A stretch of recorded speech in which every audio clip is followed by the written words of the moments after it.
वो इंसान को पट्टियों में लपेट कर रख देते हैं, उसका नाम रखते हैं मम्मी। अब आप जीते जी अपने आप को मम्मी मम्मी कहलवाते रहते हैं, अच्छी बात है। और पिताजी को डैडी डैड पहले डैडी करते हैं, डैडी डैड ही है, ये संस्कार होते हैं।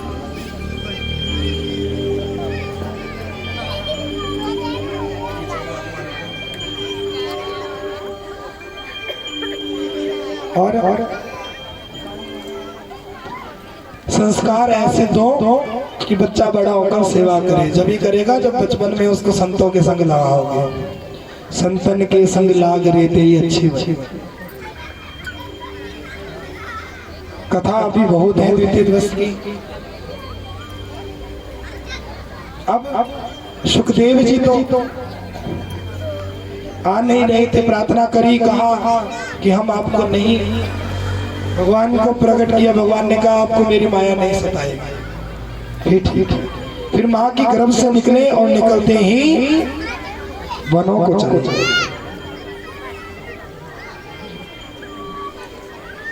वनों को चले गए। व्यास जी बड़े विबल हो गए, पुत्र का मोह सताने लगा। और सुखदेव जी की शोभा तो क्या कहे, इतने सुंदर बालक, बहुत सुंदर शोभा, क्योंकि साक्षात राधा रानी के सुख हैं। चले गए। व्यास जी पीछे पीछे दौड़ रहे हैं, हे पुत्र रुको मेरी बात सुनो। तो सुखदेव जी की ओर से वृक्षों ने भी व्यास जी को समझाने का प्रयत्न किया। उस समय के वृक्ष भी बोलते थे, कहा कि वो इन माया से परे हैं, उनको आप मत रोकिए। सुखदेव जी को थोड़े से आगे से निकले तो कुछ स्त्रियां सरोवर में स्नान कर रही थी। व्यास जी को देखकर उन्होंने अपना तन ढकना शुरू कर दिया। व्यास जी काफी उम्र के हैं, तो व्यास जी ने कहा, हे देवियों, मेरा पुत्र बालिक जवान बच्चा मेरा इतना सुंदर निर्वस्त्र होकर आपके सामने से गुजरा। आपने वस्त्र नहीं ढके, आपने अपने देह को नहीं ढका, और मैं बूढ़ा, मुझे देखकर आपने वस्त्र कर लिए।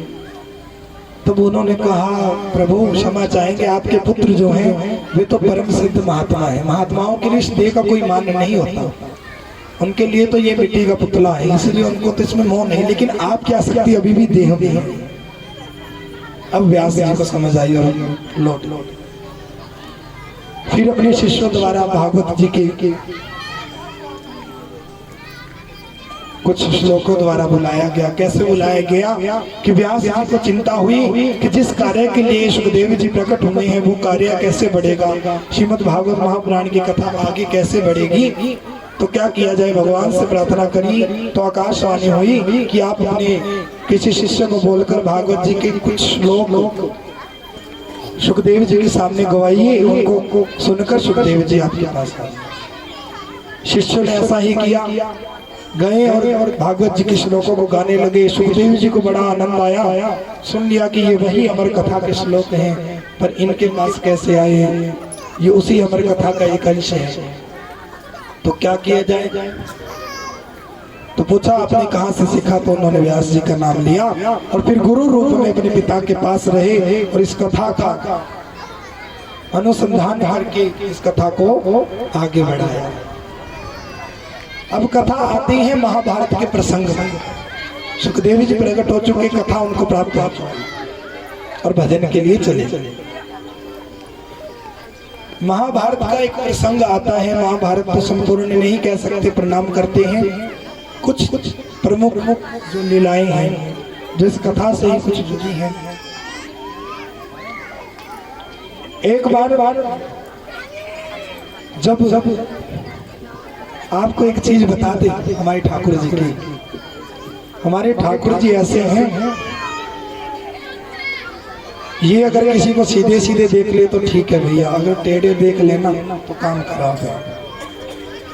महाभारत से पहले अर्जुन और इधर से दुर्योधन भगवान के पास आग्रह करने गए कि आप हमारी ओर से युद्ध में लड़िए।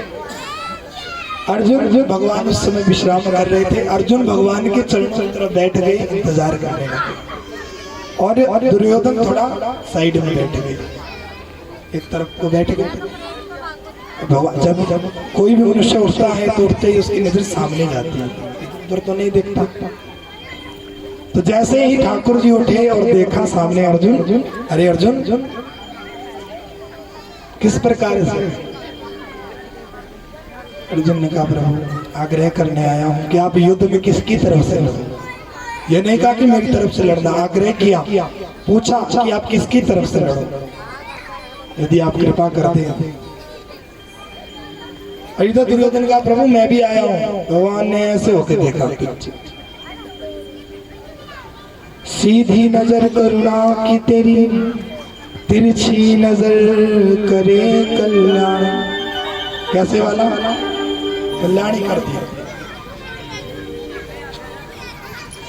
ये टेढ़ी बातें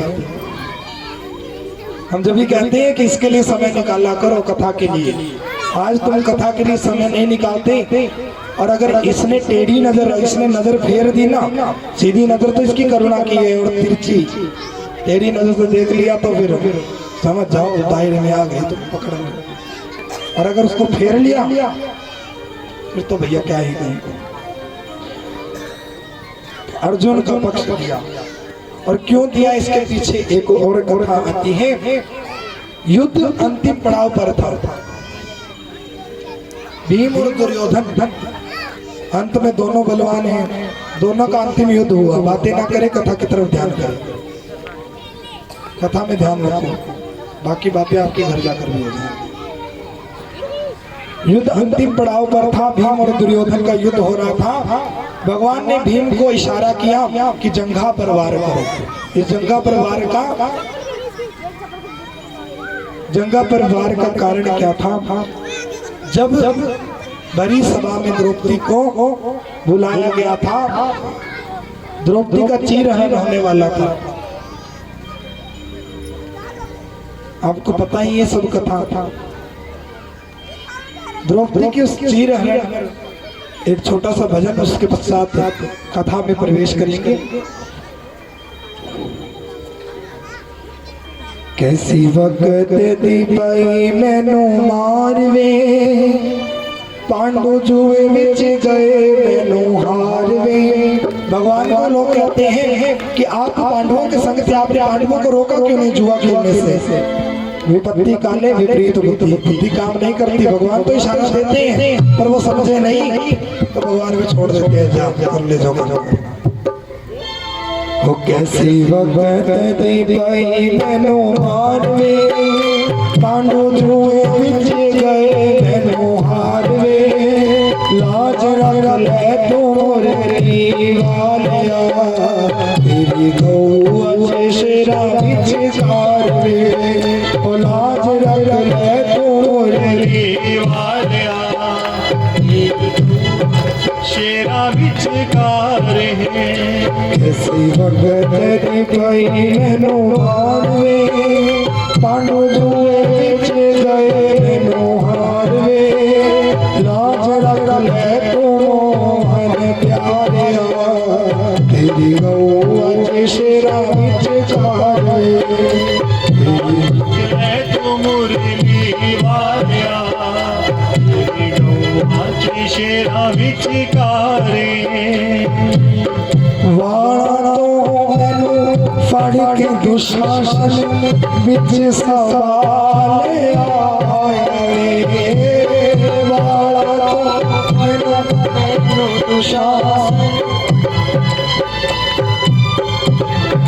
दुशासन ने कहा, दुर्योधन ने कह दिया दुशासन जाओ द्रौपदी को सभा में लेकर आओ, पता है कैसे लाना है? शासन ने कहा हाँ बड़े सम्मान से लाना है भाभी जी को। अरे नहीं मूर्ख, उसको केसों से पकड़कर घसीटते हुए सभा में लेकर आओ। वाला तो मैनू फड़ के दुशासन विच सवाल आए। दुशासन बिच संभाले आया वे। दुर्योधन ने चीर हरने दा हुक्म है आज सुनावे। दुर्योधन ने चीर हरने दा आज हुक्म सुनाया वे। पांडु ऐसे बड़े बलशाली वे किंज बैठे अज हो लाचार वे।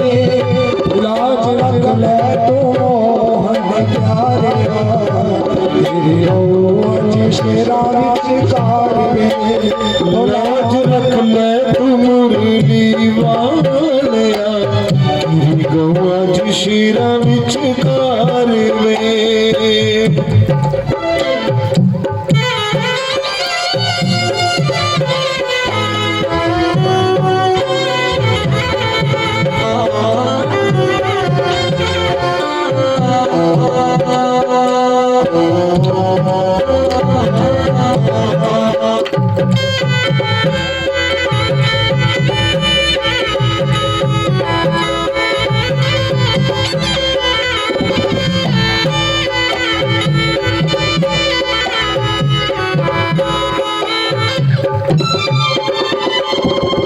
राजपाट सब हर गए पांडव किच हानि पर जावण गे।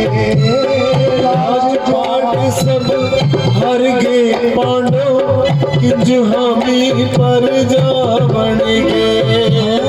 तेरी कृपा होई इज्जत में हर जावण गे। कर तेरी कृपा न होई इज्जत भी हर जावण गे। खेल गया शुक्र मकारे मैं खुद जाता ही राजा डारे। लाज रख ले तो प्यारे तेरी रोज शेरा विच कार। लाज रख ले तू मुरली वालिया तेरी गवा ज शेरा विच कार वे।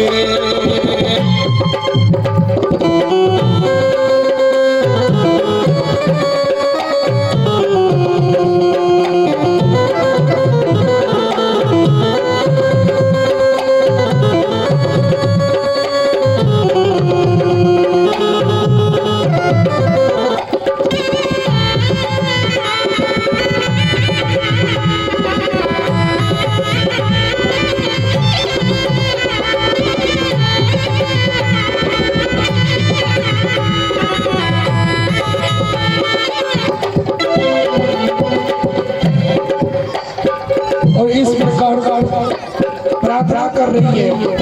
कभी भीषम पिता मां की ओर देखती है, कभी किसी को पुकारती है।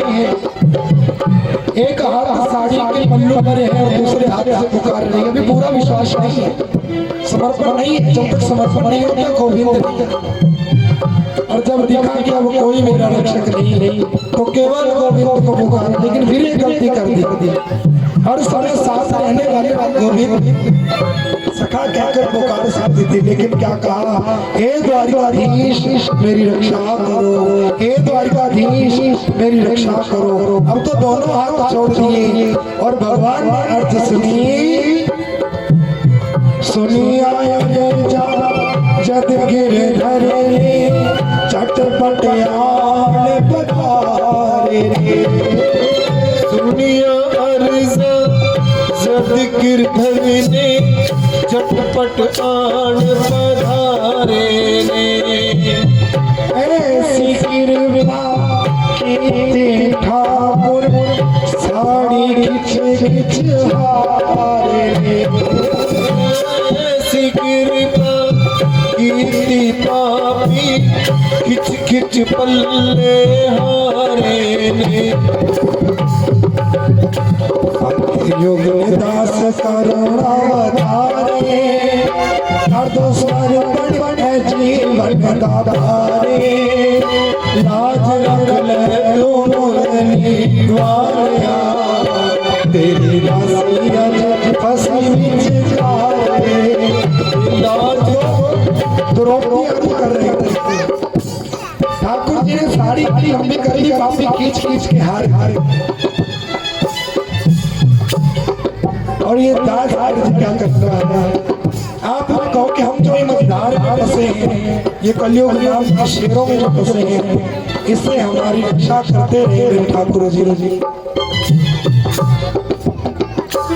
आपके युगल दास जीवन दे उपकारे, कर दो बेड़ा के भव तुम्हारे, लाज रख ले तो मुरली वालिया, तेरी दासी आज फंसी विचारे, लाज रख ले तू मुरली वालिया, गिर गऊं आज शीरा विचकार वे, ओ लाज रख ले तू मोहन प्यारिया, आज शेरा विचारे, लाज रख ले तू मुरली वालिया, गिर गऊं आज शीरा विचकार वे,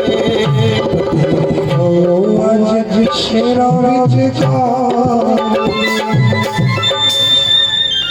विश्वा की विहलाल की